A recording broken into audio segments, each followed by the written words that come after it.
Leap Motors C16 da. Shu kunlarda Leap Motors C16 avtomobili nomunofiq deb topilgan bir paytda Malibu XL'imiz kundan kunga narxi oshib bormoqda. Bir hafta oldin mana shu Malibu XL'imiz 32 ming dollarga olingandi. Bugun esa kirib ko'rdim.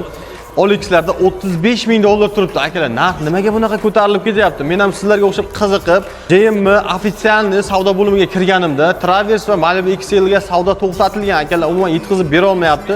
Har kuni narx ko'tarilib ketyapti. Yaqindagina 30 ming ham bor edi bozorda 0 probegi. Har kuni ko'tarilib ketyapti.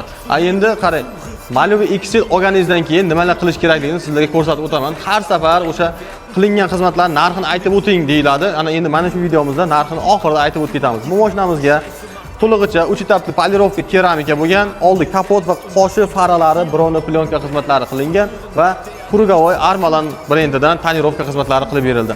Lavoyimizga esa quyoshda issiq o'tkazmaslik uchun Lumar brendidan sonsiz защита xizmatlari qilindi. Hamma to'lig'icha paketimiz 1000 dollar chiqadi akalar. Agar yangi mashina olgan bo'lsalaringiz, bemalol kelsalaringiz, mana shunaqa sifatli xizmatlarimiz qilib beramiz.